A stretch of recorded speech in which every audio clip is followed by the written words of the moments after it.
Ang kwento ni Tomby.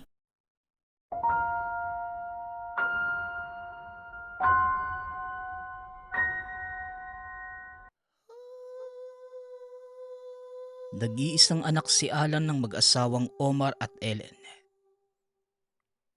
Parehas masipag ang mag-asawa, kaya angat sa buhay ang mga ito. Kahit sunod sa luho ay mabuting tao si Alan. Nang mag-20 anyos, nakilala niya si Victor. Ulila na ito at dahil sa kabutihan, tinulungan ni Alan si Victor at hiniling sa mga magulang. Ampunin na lamang ang binata lalo pat noon pa man. Nais na ni Alan na magkaroon ng kapatid. Mas matanda si Victor sa kanya, kaya tila nagkaroon ng kuya si Alan. Sa kagustuhan ng anak,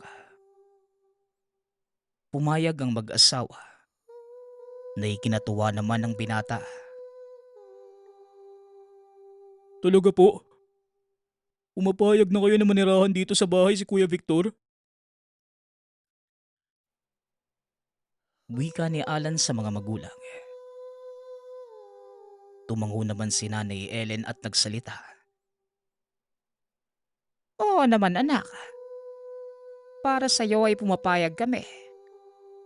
Isa pa kita naman namin na magandang ehemplo si Victor sa'yo. Kaya inaasikaso na namin ng tatay mo ang mga papeles para legal ang pag-ampon natin kay Victor. Tugon ni Nanay Ellen. Labis na ligaya ang naramdaman ni Alan. Dahil sa wakas, magkakaroon na siya ng kapatid na matagal nang pinapangarap. Hindi na nabuntis pa si Nanay Ellen dahil may problema ito sa matres, kaya para kay Alan, isang magandang biyaya si Victor sa kanilang buhay. Sa paglipas ng araw, maayos na ang mga papeles ni Victor. Lumipat na ito sa tahanan ng pamilya. Tuwang-tuwa si Alan pagdating ni Victor. Naghanda pa ito ng sorpresa. Maligayang pagdating sa iyo, Kuya Victor. Handa na ang magiging silid mo. Sabihin mo lang sa akin kung may papabago ka, ha? Luna, pasuyo naman ang mga gamit ni Kuya Victor. Padala na lang sa silid niya. Wika ni Alan sa katulong na si Luna. Masaya namang binati si Victor ng pamilya. Napangiti naman ito. Niyakap pa ang mga magulang ni Alan. Masaya kami na magiging parte ka na ng pamilya. Huwag kang mahihiya dito sa bahay. Kung meron kang kailangan, huwag kang mahihiyang magsabi sa amin. Wika ni Tatay Omar. Tinapik pa nito ang balikat ng binata. Naging mabuti ang pamilya kay Victor. Minahal nila ito na para bang kadugo. Hindi nila pinadama na ampun nito. Bagkus pinuno nila ito ng pagmamahal, ngunit ang binatang si Victor may tinatagong sikreto na hindi alam ng pamilya. Hanggang sa isang araw. Mahal, ang daming manok na patay. Ngayon lang ito nangyari at ni minsan, hindi tayo namatayan ng alaga. Wika ni Nanay Ellen. Hindi naman umimik ang asawa. Baka naman po nagkataon lang, Mama. Hindi naman siguro tayo dapat mabahala dahil gano'n naman po talaga ang buhay, di ba? Minsan, darating ang pagsubok, kaya kumalma lang po kayo. Tugon ni Alan. Tama si Alan, Helen. Mahal, wag muna tayong mangamba. Hayaan mo at gagawin ko ang lahat para malaman ng sanhi ng pagkamatay ng alaga natin. Dagdag ni Tatay Omar. Huwag po kayo mag-alala. Tutulong po ako maresolba ang problema. Di ba, Alan? Wika ni Victor. Natuwa naman ang mag-asawa. Oo naman, Kuya Victor. Magtutulungan tayo para makatulong kila Mama. Isa pa bonding na din nating dalawa to. Masaya ako makasama ka sa pagresolba ng problema. Wika ni Alan. Matapos ang pag-uusap ng pamilya, nagumpisa na sa pagreresolba ng problema si Alan at Victor. Hanggang isang gabi, abala sa pagmumuni-muni si Alan sa bintana ng kwarto, kung saan tanaw ang kulungan ng mga alaga nilang hayop. Nagulantang si Alan nang makita ang isang napakalaking aso mula sa kulungan ng mga alaga. Mabilis na lumabas sa silid si Alan. Nakasabay pa niya si Victor. Nakita mo ba yung malaking aso na kulay itim? Mula sa kulungan ng mga alagang hayop yun ah. Tanong ni Victor. Tumango naman si Alan.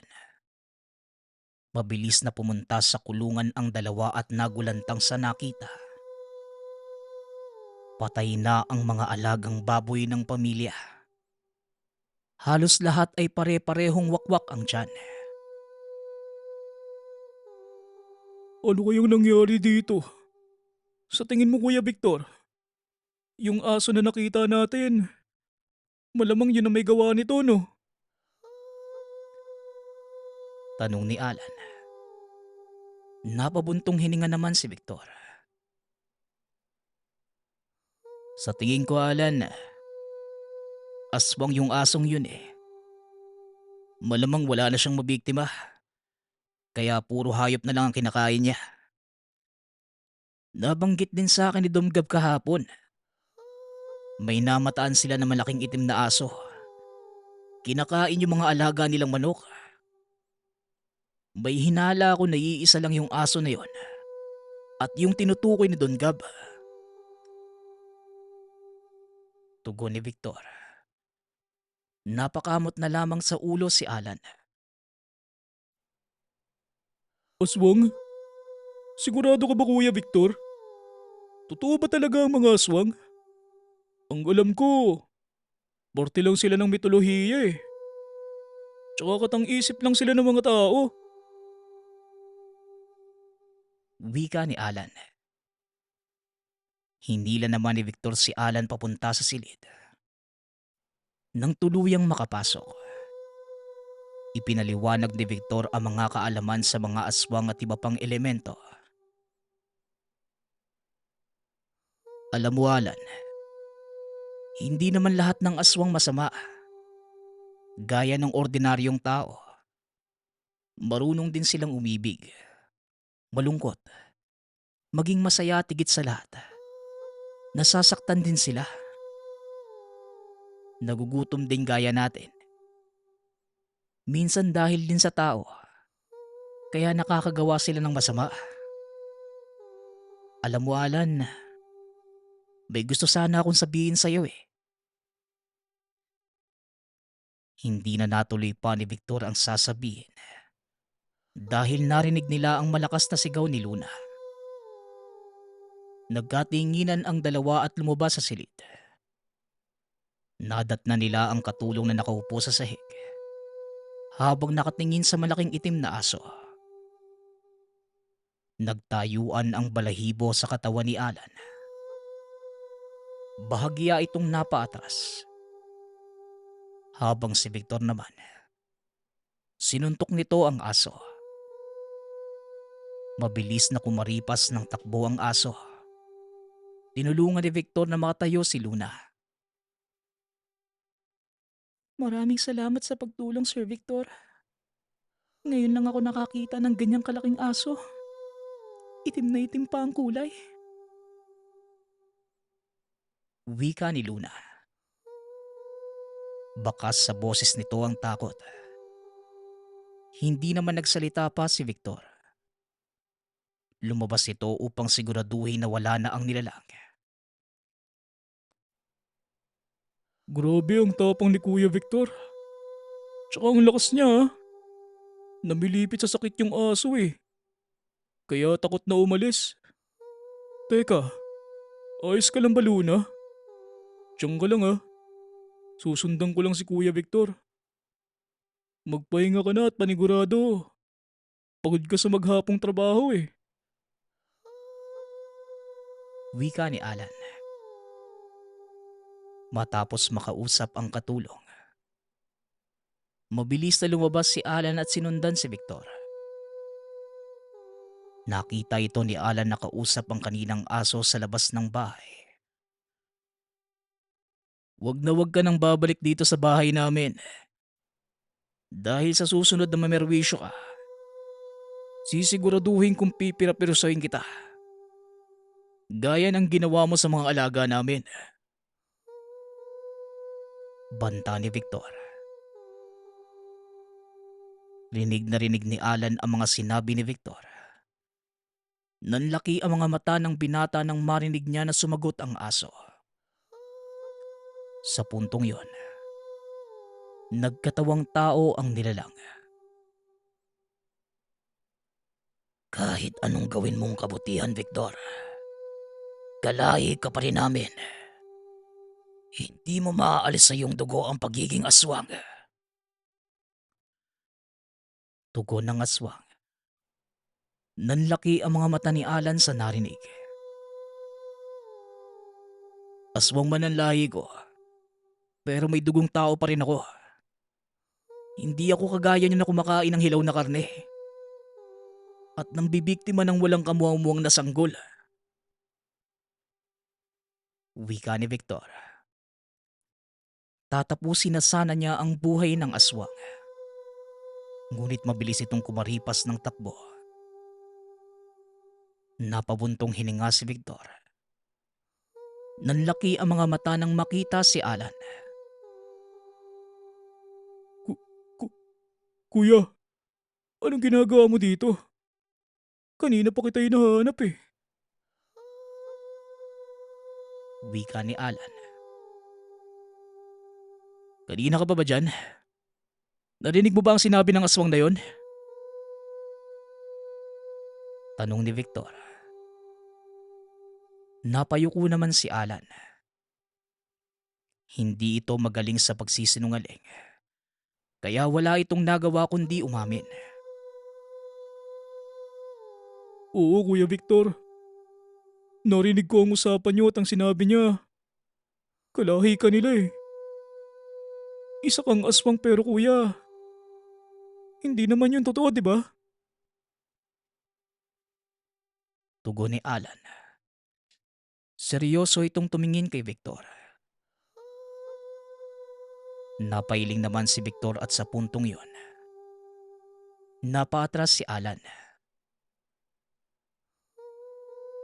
Pasensya na Alan pero totoo ang lahat ng narinig mo. Pero hindi ako masama.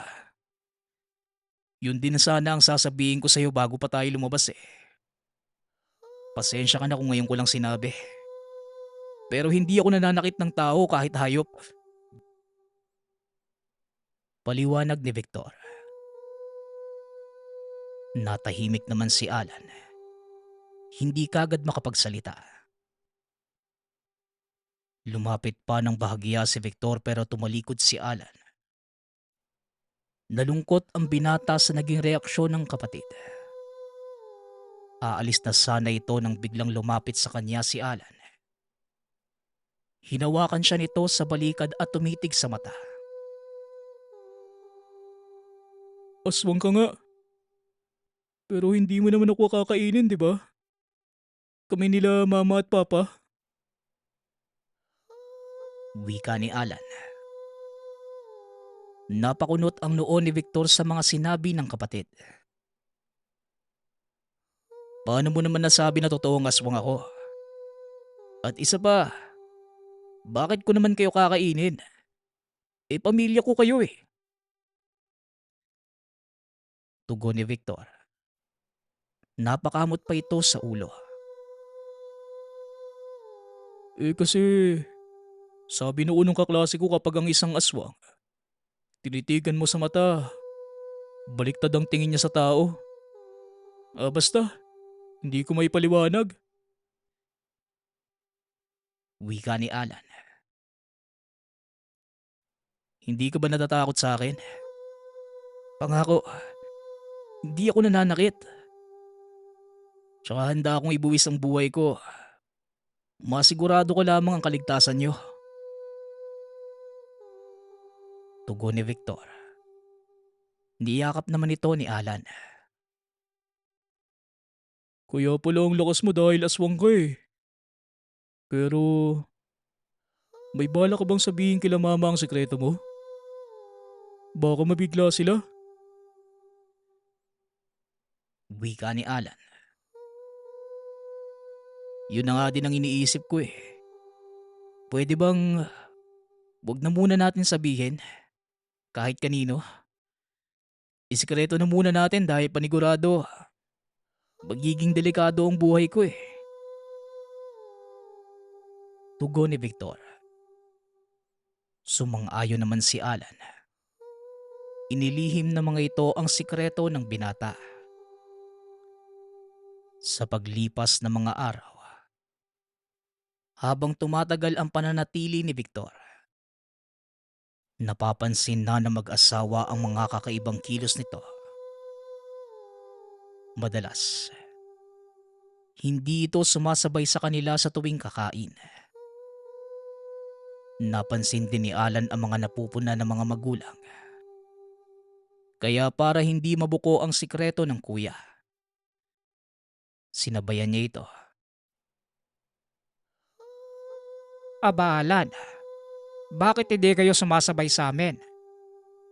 Madalang na nga lang kaming kumain dito sa bahay. Hindi pa namin kayo nakakasabay. Puna ni Tatay Omar. Pasensya na po Papa. Madami lang talaga kaming ginagawa sa school kaya natatambakan kami. Tsaka abala kami ni Kuya na malaman kung ano o sino ang may gawa nun sa mga alaga nating hayop. Di ba Kuya Victor? Tugon ni Alan. Ah, opo. Tama po si Alan. Tsaka nabanggit po ba sa inyo ni Don Gab? Maging ang mga alaga nila unti-unting nauubos eh. Halos lahat ng manok nila walang natira. Wika ni Victor. Oo, nabanggit nga yon sa akin ni kumparing Gab. Ano pala ang nangyari sa pag-alam nyo sa totoong dahilan ng pagkawala ng mga alaga natin? Ang sabi sa akin ni kumpare, aswang daw ang may gawa ng bagay na yon. Tugon ni Tatay Omar. Nagkatinginan ang dalawa. Papa, naniniwala ka sa aswang? Kasi ako, naniniwala tsaka hindi naman lahat ng aswang masama, di ba? Di ba Kuya Victor? Wika ni Alan. Napatitig ito kay Victor.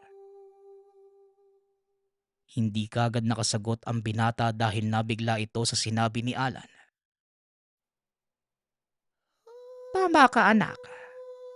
Alam mo, noong dalaga pa ako, kami nitong papa nyo, meron kaming naging kaibigan. Madalas nagtataka kami sa kanya.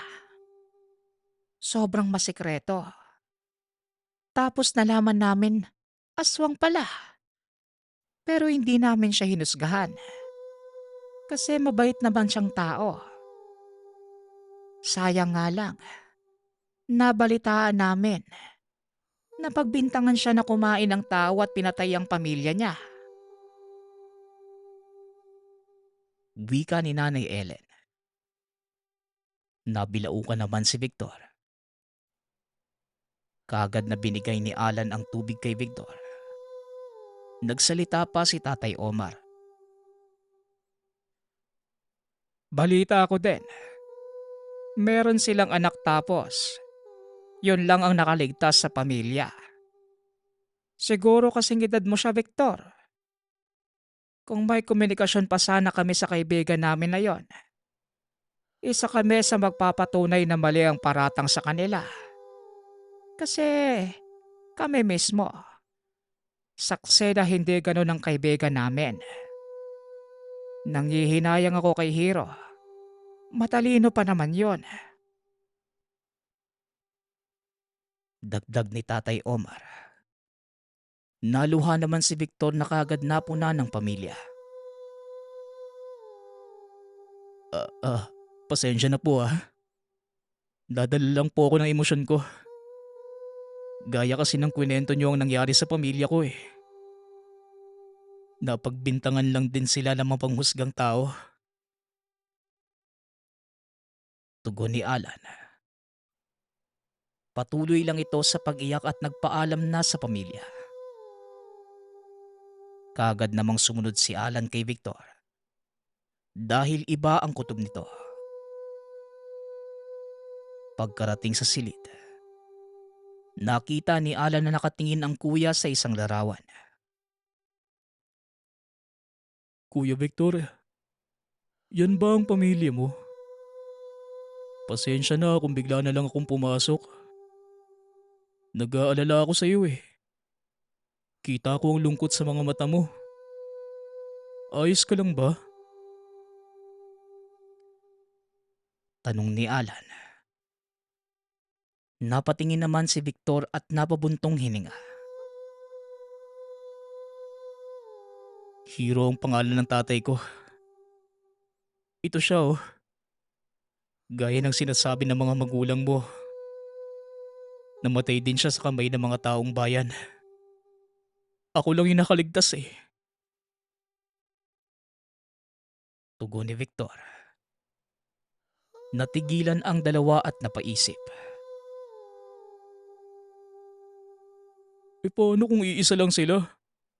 E di wala na tayong problema. Tsaka pansin ko lang, para bang may alam na sila mama eh. Narinig ko sila na nag-uusap kung papaano nila sa akin sasabihin ang tunay mong pagkatao. Wika ni Alan. Natahimik ang dalawa.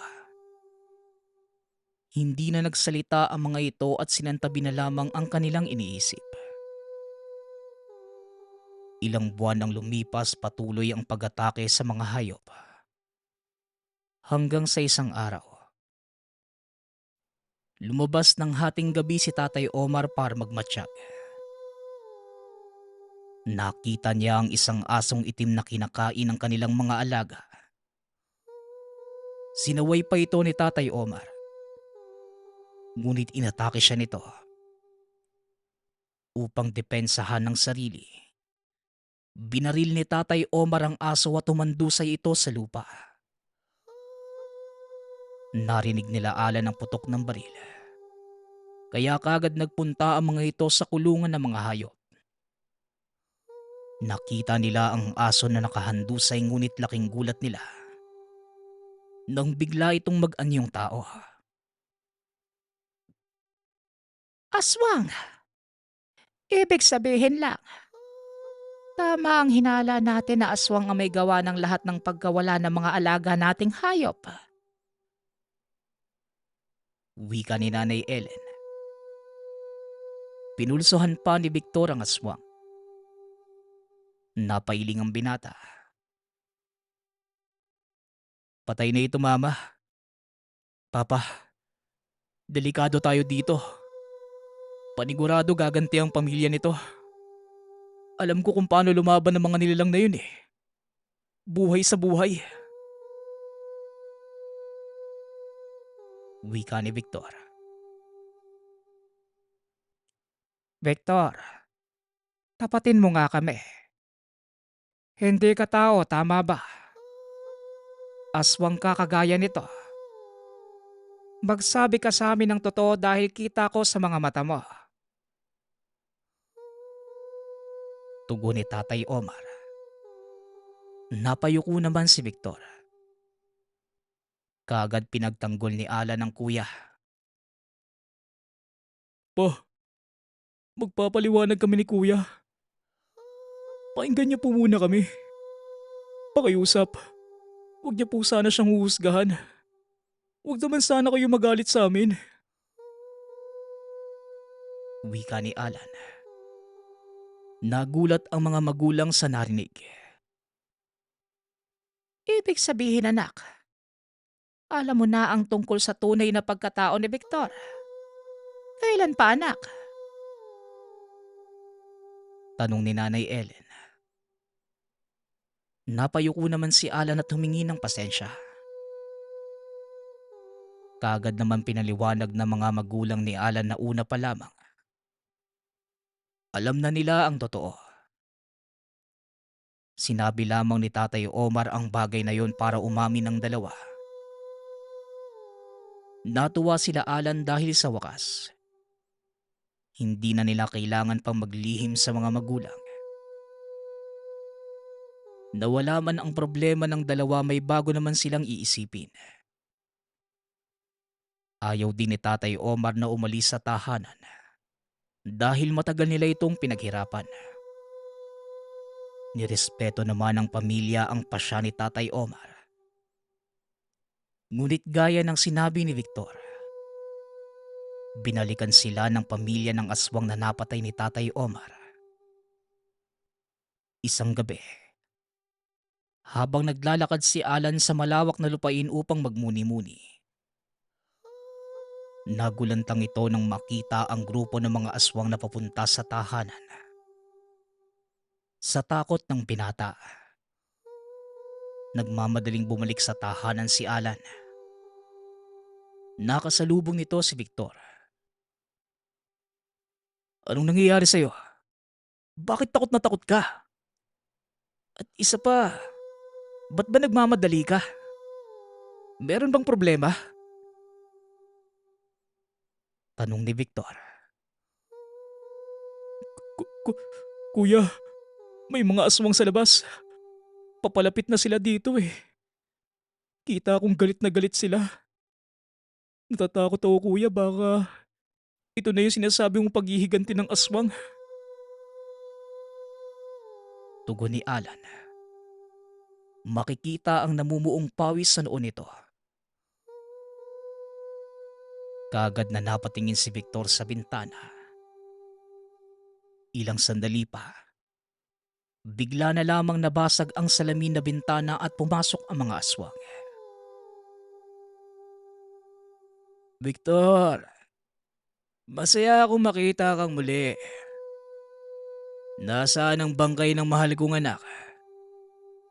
Alam ko na napatay siya ng ama-amahan mo.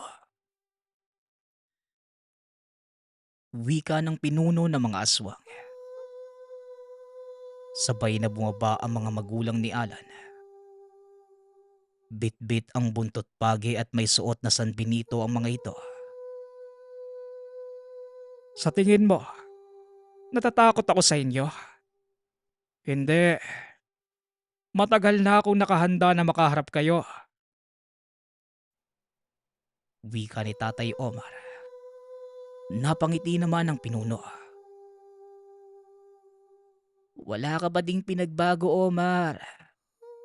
Malaki pa din ang hangin mo sa katawan. Nasaan ang katawan ng anak ko? Tama nga ako. Hindi basta-basta lang ang pumaslang sa kanya, kundi isang kagaya mo. Isa kang babaylan. Tugon ng pinuno. Kagad itong sumugod sa gawin ni Alan. Ngunit hinarangan ito ni Victor at sinuntok. Tumalsik ang pinuno ng mga aswang. Nagulantang ang mga aswang sa lakas ng binata. Huwag mong sasaktan ang kapatid ko. Mamamatay muna ako bago ka makalapit sa kanya. Kilala mo ko. Hindi ako basta-basta aswang lang. Wika ni Victor. Humagalpak naman ng tawa ang pinuno. Kakalabanin mo talaga kami para lang sa mga walang kwentang tao na ito? Alam ko na may tangan ka na mutya, Victor. Pero tandaan mo, iba pa din ang lakas ng tunay na aswang kesa sa kagaya mo ng may dugong tao. Tugon ng pinuno. Sinakal nito si Victor. Mabilis namang kumilos ang mag-asawa at tinatake ang iba pang aswang. Samantalang si Ala naman, binigyan ni Luna ng isang agimat na Satur Coronados. Bakit meron ka nito?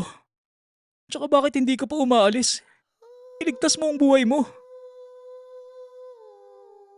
Wika ni Alan. Ngunit mariing umiling si Luna. Hindi ako aalis dito. Wala na akong pamilya at alam na magulang mo na malaki ang pagkakasala sa akin ng mga aswang na yan. Dahil inubos nila ang pamilya ko. Kaya ito na ang oras para pagbayaran nila ang kasalanan nila sa akin.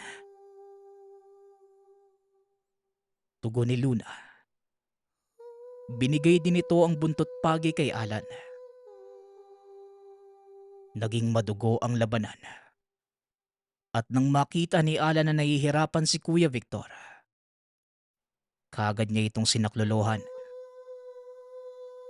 Buong lakas nitong hinampas ng buntot pagi ang pinuno.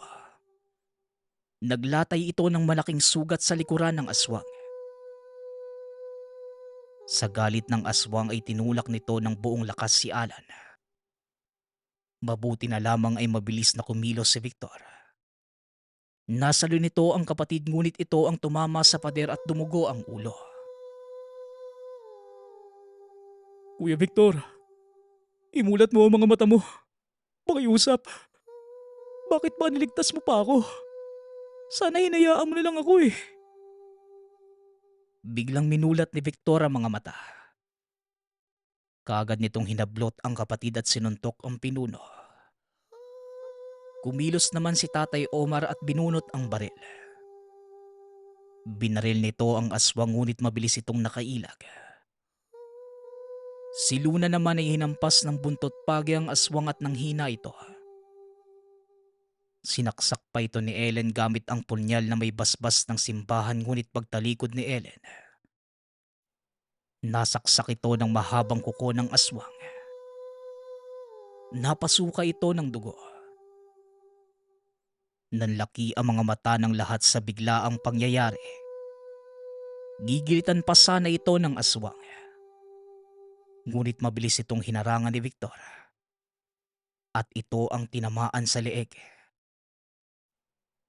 Napasigaw si Alan at sa galit. Inagaw niya ang baril sa ama at siya mismo ang bumaril sa aswang na kagad tinamaan sa ulo. Nang tumumba ang pinuno, pinagbabaril pa ito ng binata at inawat naman ito ni Luna. Tama na. Ako na ang tatapos sa buhay niya. Huwag mong hayaan na lamunin ka ng galit. Wika ni Luna. Napaluhod naman si Alan. Nilapitan niya si Victor na nag-aagaw buhay. Kuya Victor, lumaban ka. Dadaling ka namin sa ospital. Babawi pa ako sa iyo eh. Di ba marami ka pang pangarap? Sabi mo, sabay nating aabutin yun. Wika ni Alan. Umiiyak ito habang hawak ang kamay ng kuya. Hindi na nakasagot pa si Victor. Umikit na ang mga mata nito at bumagsak ang kamay. Napasigaw si Alan at pagtingin niya sa tagiliran. May sugat pala ito. Unti-unting nagblangko ang lahat. Huling narinig na lamang ni Alan na yung nag-aalalang boses ng magulang at ni Luna. Sa muling pagmulat ng mga mata ni Alan, una niyang nakita si Nanay Ellen. Anak, ayos ka na ba? Teka, dito ka lang at tatawagin ko ang papa mo at ang doktor. Wika ni Nanay Ellen. Kaagad itong lumabas ng silid. Nilibot ni Alan ang mga mata at napagtanto na nasa ospital siya. Umupo ito. Sakto naman ang pagdating ng magulang at ng doktor. Kaagad na hinanap ni Alan ang kuya. Nagkatinginan naman ang mga magulang. Ma, pa, bakit di nyo kasama si Kuya Victor? Kanina ko pa kayo tinatanong pero hindi kayo sumasagot eh. Nasaan po ba siya? Tanong ni Alan. Lumapit ang mga magulang niya at hinawakan ng kamay. Anak, wala na ang Kuya Victor mo. Hindi na siya umabot pa sa ospital dahil nung nawalan ka ng malay. Yun na ang huling oras na may pulso pa siya. Sinubukan pa namin gawin ang lahat ng aming makakaya. Pero kahit ang mutyang hawak niya, hindi na siya nailigtas pa mula sa kamatayan. Patawad na kung wala kami nagawa para ipaglaban siya. Utang ko din sa kanya ang buhay ko. Dahil kung hindi niya inalay ang buhay niya, malamang ako ang pinaglalamayan ngayon. Wika ni Nanay Ellen. Naiyak ang mga ito dahil sa masakit na katotohanan. Natigilan si Alan. Hindi ito nakapagsalita at tanging pagluha lamang ang nagawa dahil sa sakit na naramdaman. Nang sabihin ng doktor na maaari na itong lumabas na ng ospital, kaagad nang umuwi ang pamilya. Napayakap na lamang si Alan sa kabaong ni Victor. Napahagulgol ito ng iyak. Naroon din si Luna na nag-aasikaso ng mga dumadalaw at dinamayan nito ang binata sa pagdadalamhati. Makalipas lang ang 3 araw. Inilibing na si Victor. Labis ang lungkot na naramdaman ng pamilya sa pagkawala nito. Kahit na maikling panahon lamang na nakasama nila ito, utang nila ang buhay sa binata. Maraming nagtatanong kung ano ang sanhi ng pagkamatay ni Victor. Ngunit nilihim na lamang ng pamilya ang katotohanan.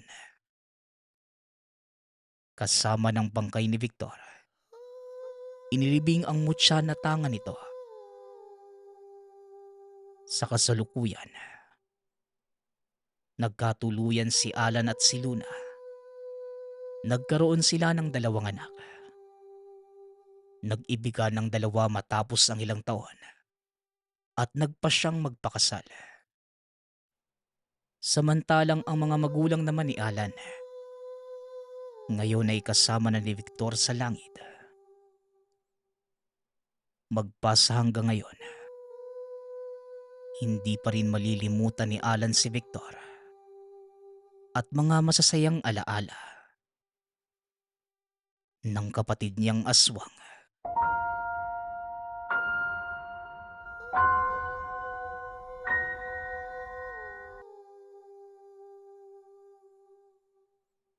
Isang janitor sa paaralang elementarya si Manong Weng. Tuwing alas 5 hanggang alas 7 ng gabi siya naglilinis ng buong lugar. Kasama ang gwardya sa mga oras na yon. Medyo malaki ang paaralan at siya lamang ang nag-iisang tagalinis na mga panahong yon. Bagamat nakakapagod ang trabaho, pero napakalaki naman ng sahod. Kaya tinanggap ito ni Manong Weng. Magandang gabi ho, Manong Weng. Ang ganda naman ng porselas mo. Saan mo po ba yan nakuha? Bati ng gwardya. Magandang gabi rin sa'yo, Ramon. Binigay ito sa akin ng anak ko. Pamproteksyon daw ito. Limot ko na eh. O siya, papasok na ako. Tugon ni Manong Weng. Binuksan na ng gwardya ang pintuan. Inabot na rin ito ang pangkalahatang susi ng buong establishmento. Kaagad namang binuksan ni Manong Weng ang pintuan at ilaw ng silid.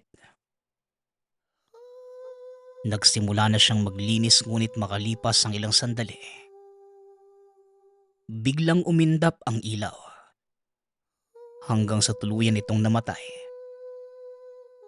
Bahagyang natakot si Manong Weng. Dahil sa ilang taon niyang paglilinis ay ngayon lamang ito nangyari. Inisip na lamang niya na siguro napundi lamang ito. Kinapa niya ang silid. At kalaunan ay nahanap niya ang pinto. Kaya kagad pumunta si Manong Weng sa gwardya para manghingi ng tulong.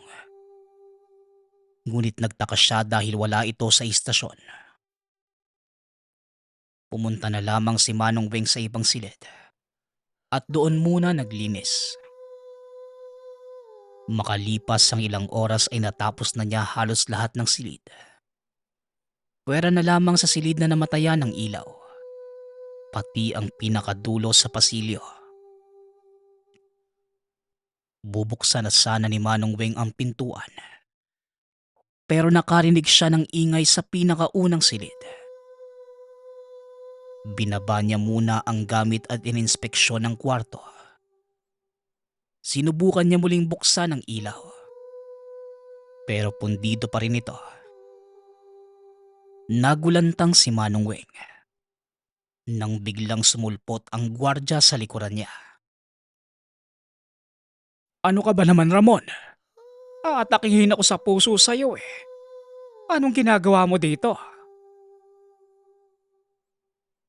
Tanong ni Manong Weng.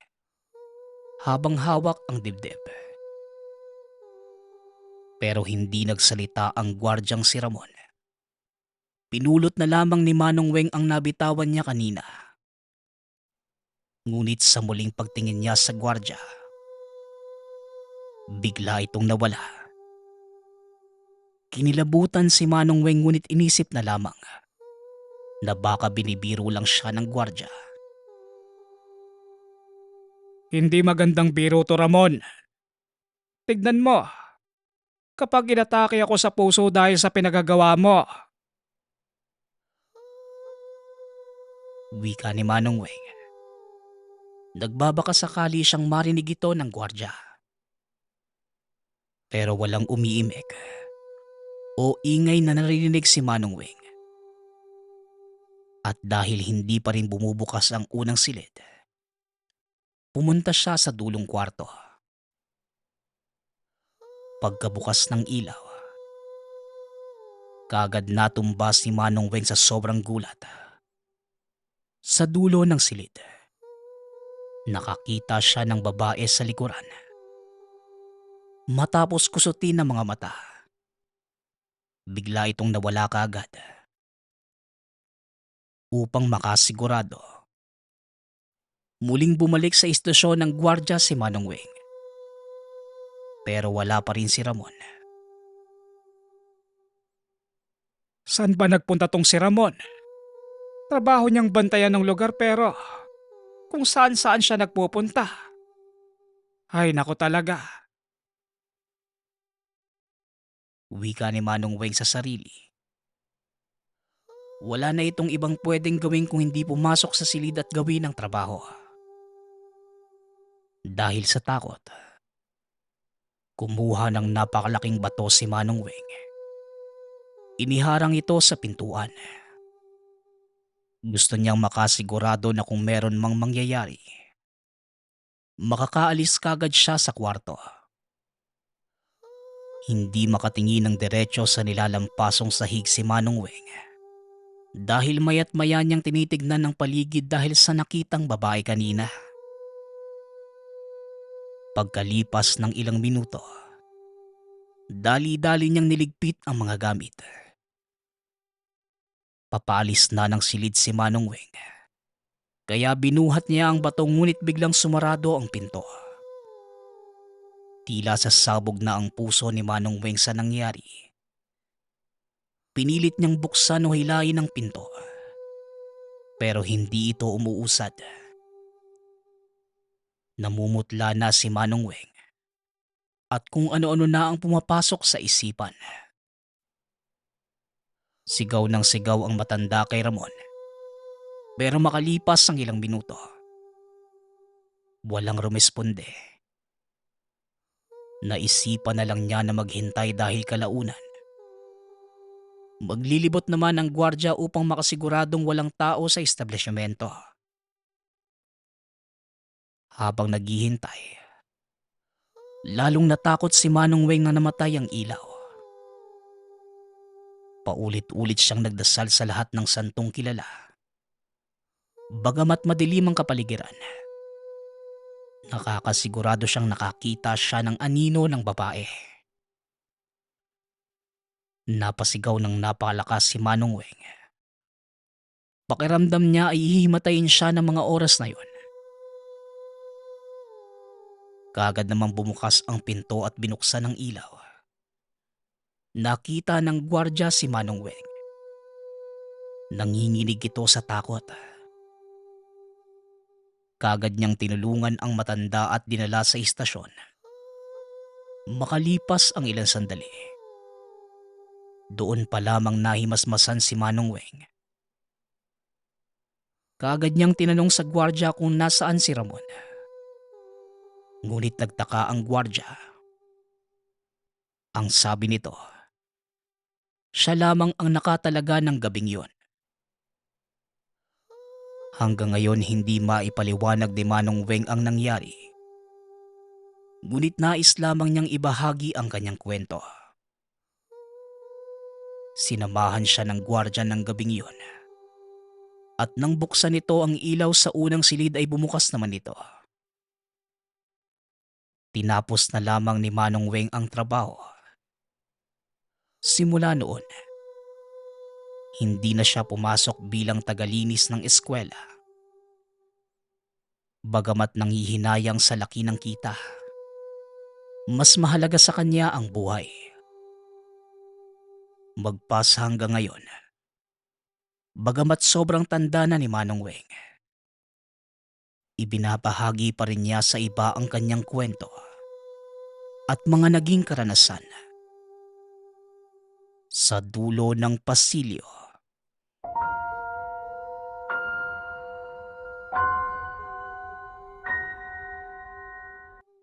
Lumaki si Roberto sa kanyang mga tita. Bata pa lamang na abandonahin nito ng ina. Maaga namang yumao ang ama kaya ang kapatid nito ang kumupkop kay Roberto. Sa pagkakaalam niya, wala naman siyang mga kapatid. At hindi naman nagkaanak ang tita kaya ito na ang tinuring niya mga magulang. Maalaga at mabait naman ang kanyang tiyahin. Kaya hindi siya nagkaroon ng problema sa paglaki. Habang sa bayan naman, may kilalang baliw na si Manong Edgardo. Ang sabi ng iba ay dati itong albularyo. Ngunit nabaliw ng patayin ng mga aswang ang kamag-anak. Matapos itong gantihan ng napatay niyang aswang. Simula noon, nagpakalat-kalat na lamang ito sa lansangan. Isang araw nakita ni Roberto si Manong Edgardo. Nagsasalita sa daan at tila tuliro. Pero may importanteng sasabihin. Hindi naman na ito bago sa kanya. Dahil ilang taon na rin itong nasiraan ng ulo. Ilang tao na rin ang tumulong ngunit hindi yun naging sapat. Kaya hinayaan na lamang siya ng mga residente. Ngunit hindi naman ito pinabayaan. Isang araw habang naglalakad papunta sa palengke sila Roberto, nakasalubong nila si Manong Edgardo. Merong kumakalat na sakit. Kumakalat na ang sakit. Mag-ingat. Mag-ingat lahat dahil meron ng kumakalat na sa atin. Wika ni Manong Edgardo sa sarili. Naaawa ang mga tao sa kanya. Kabilang na ang tiyahin dahil noong nasa katinuan pa ito. Napakaraming naisalbang buhay ni Manong Edgardo. Hindi naabutan ni Roberto sa katinuan si Manong Edgardo. Ibig sabihin lamang, 16 na taon na itong baliw. May parasito sa bayan. May bagong dating na sakit. Nakarating na ang parasito. Patuloy lamang sa pagsasalita si Manong Edgardo. Ngunit dumiretso na sa paglalakad ang magtiyahin. Hindi na nakinig pa sa sinasabi ng matanda. Palagi naman walang kabuluhan ang sinasabi nito ayon sa mga residente. Habang pauwi ng tahanan, nadaanan muli ng magtiyahin si Manong Edgardo. Ngunit ngayon, hindi na ito nagsasalita. Napatingin muli sa likod si Roberto dahil naaawa siya sa kalagayan ni Manong Edgardo. Ngunit bigla na lang itong sumulpot sa harap niya. Ilang sentimetro na lang ang layo.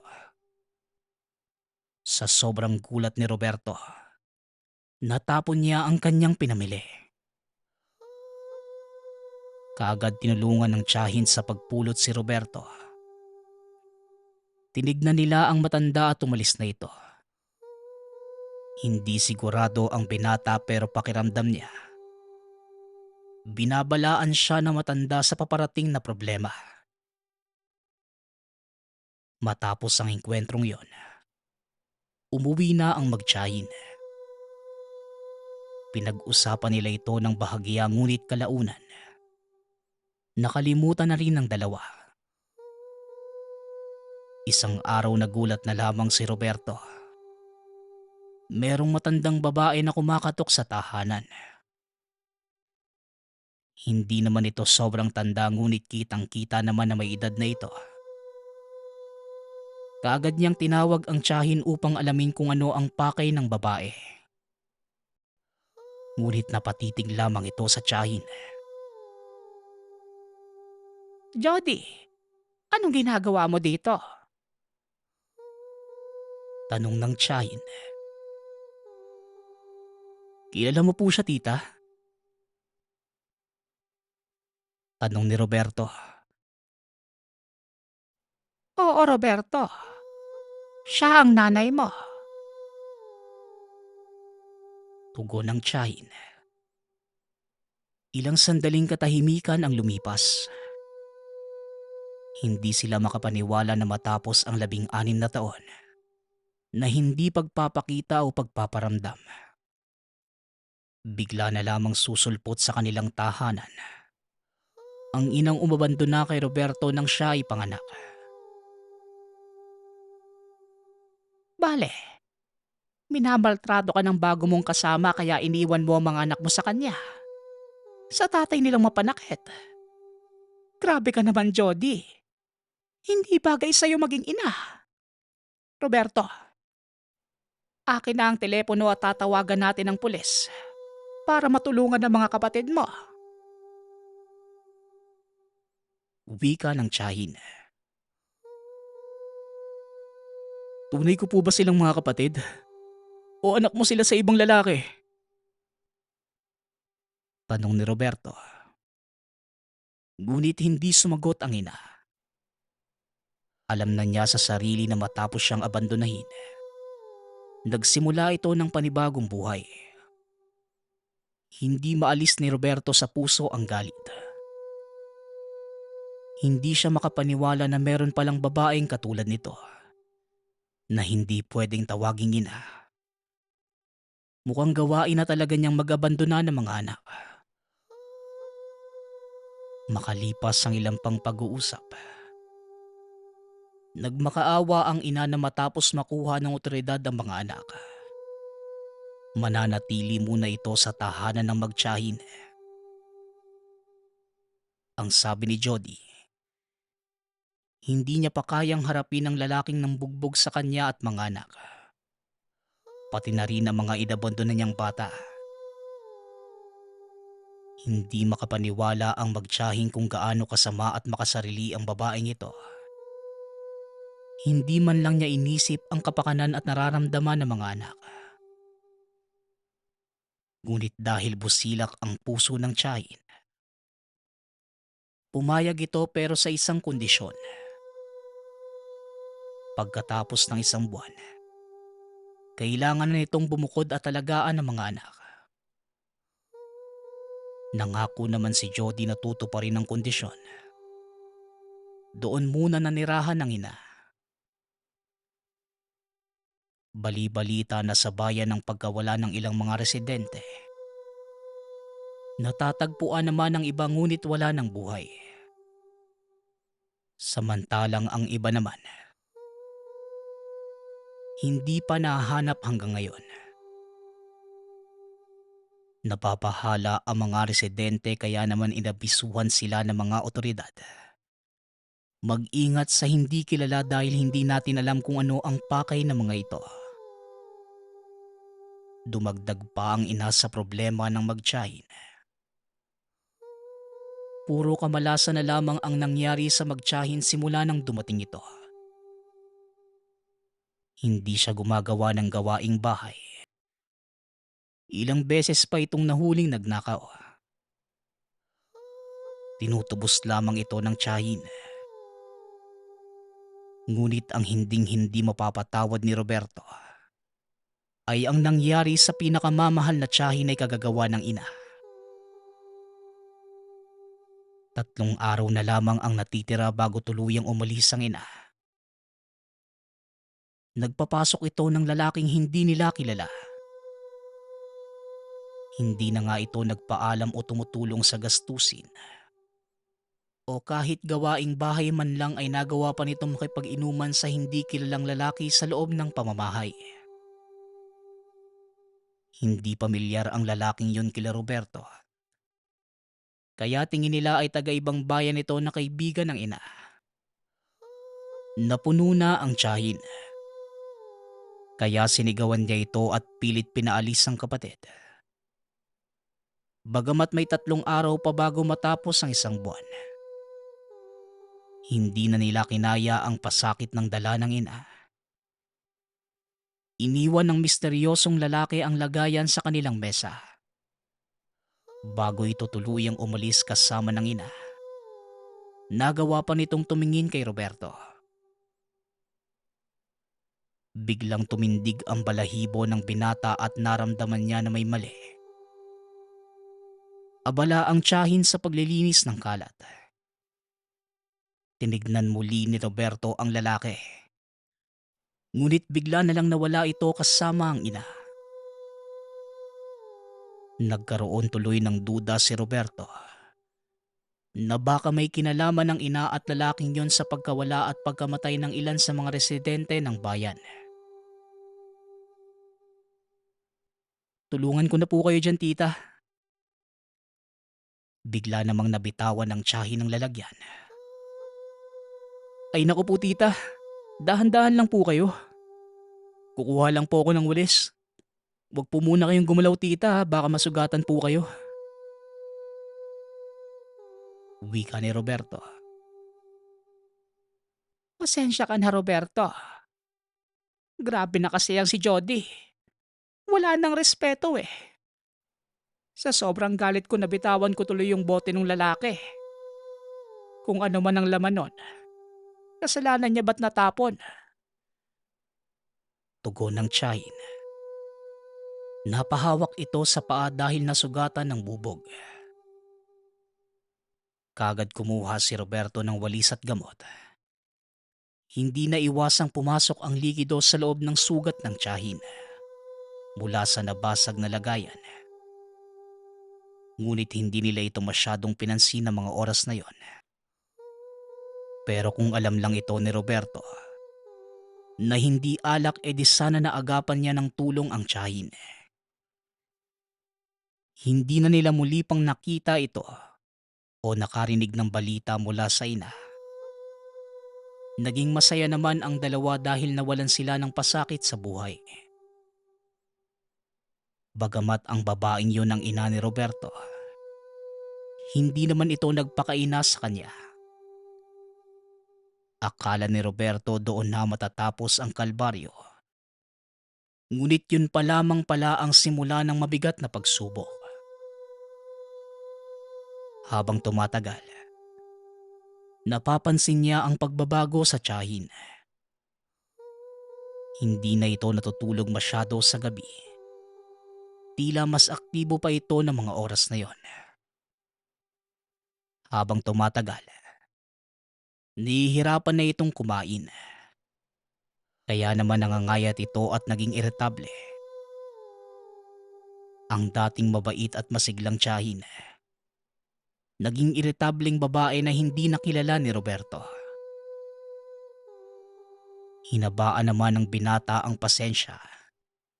Ngunit habang tumatagal, mas pumapangit ang pakikitungo ng tiyahin hanggang sa isang gabi. Sa sobrang pag-aalala ni Roberto, dahil hindi lamang ugali nito ang may malaking pagbabago, kundi pati na rin ang pangangatawan. Sobrang payat ng tiyahin. Namumula ang mga mata nito. Inisip ni Roberto na dahil sa sobrang kulang nito sa tulog, dahan-dahan ding umiitim ang tiyahin at tila baka dahil lamang ito sa hindi paliligo. Pero habang tumatagal, napansin din niya ang paghaba ng mga kuko nito, pati na rin ng mga daliri. Hindi na ito normal at tumawag na ng albularyo si Roberto nang biglang tumalas ang ngipin ng tiyahin. Lumabas si Roberto upang puntahan ng albularyo sa bayan. Ngunit pinigilan siya ni Manong Edgardo. Huli na ang lahat. Huli na ang lahat. Wala na siya. Wala na rin ang gumawa nito sa kanya. Wika ni Manong Edgardo, kasabay ng pagtawa ng malakas. Sobrang kinalabutan si Roberto kaya naitulak niya ang matanda. Bagamat nakukonsensya si Roberto, mas inuna niya ang pagpunta sa albularyo. Kagad namang responde ang albularyo at habang dinadaanan nila si Manong Edgardo, sumasayaw ito at kumakanta patungkol sa kasamaang paparating at wala na silang magagawa. Bagamat ito'y sinabi lamang ng isang matandang baliw, hindi maiwasan ni Roberto na isipin na isa itong babala ng dating respetadong tao. Pagkarating nila sa tahanan, hindi nila makita ang tiyahin. Magulo ang tahanan at merong mga nabaling gamit. Hindi lubos na maintindihan ni Roberto ang nangyayari. Pero kinutuban na ang binata. Maaaring aswang na ang tiyahin. Kaya inisip ni Roberto ang mga nangyari bago nagkaganon ang tiyahin. Kinumpirma ng albularyo na kung ganun nga ang nangyari, maaaring tama si Roberto sa kanyang hinala. Kagad silang naghanap sa bawat sulok ng tahanan. Ngunit wala talaga ito. Sa labas naman sila naganap. Nang makarinig sila ng napakalakas na sigaw, kagad nila itong pinuntahan. Kitang-kita ng dalawang mata ni Roberto kung paano lamunin ng nilalang ang kaawa-awang bata. Tuluyan nang namatay ang bata bago pa nila ito malapitan. Gamit ang napakahaba at matalas na kamay at kuko, kinuha ng nilalang ang laman loob ng bangkay. Pulang-pula ang mga mata nito habang kinakain ng napakabilis ang laman at tila gutom na gutom. Paulit-ulit dinasal ni Roberto na sana hindi ito ang tiyahin. Ngunit matapos niya itong suriin ng mabuti, napagtanto niyang siya nga ito. Hindi napigilan ni Roberto ang pagtulo ng mga luha.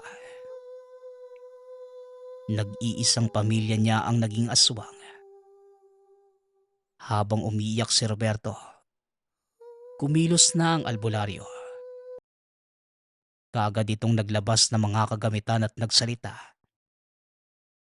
Tumigil sa pagkain ang nilalang at kaagad itong tumingin sa kanilang direksyon. Napakabilis kumilos ng nilalang. Wala pang 2 segundo ay sinalakay nito ang albularyo. Hindi makapaniwala si Roberto sa mga pangyayari. Kaya naman natulala na lamang ito ng ilang sandali. Sugatan na ang albularyo. Ngunit pilit pa din itong lumalaban. Bago pa tuluyang makain ng aswang ang albularyo, kumuha si Roberto ng napakalaking kahoy. Hinampas niya ang nilalang. Patuloy lang siya sa paghampas. Ngunit nang makita niya ang mga mata nito, kaagad siyang napatigil. Hindi niya nakita ang mga mata ng aswang, kundi ang mga mata ng tiyahin na nag-aruga at nagmahal sa kanya. Matapos siyang abandonahin ng ina, biglang namula muli ang mata ng aswang dahil naramdaman niya ang pagkilos ng albularyo. Pero bago pa nito tuluyang mapaslang ang albularyo, hinampas muli ni Roberto ng sobrang lakas ang nilalang. Halos tumalsik ang ulo nito dahil sa puwersang ginamit ni Roberto. Napaluhod na lamang siya at umiiyak. Sa kamay pa niya mismo namatay ang minamahal. Kahit anong pagluluksa ni Roberto, hindi yun naging sapat upang maibalik ang buhay ng tiyahin. Hanggang sa kinupkop siya ng albularyo. Inilibing nila ang bata pati ang tiyahin. Halo-halo ang nararamdaman ng mga residente sa lamay ng tiyahin ni Roberto. Maraming galit dito. Habang naaawa naman ang iba. Alam nila kung gaano kabait ang tiyahin ngunit hindi ito mapatawad ng iba. Dahil pinatay nito ang inosente at walang kalaban-labang paslit. Sa paglipas ng panahon, unti-unting nakausad si Roberto. Mahirap man ay kailangang kayanin. Naging albularyo din si Roberto, tulad ng kumupkop sa kanya.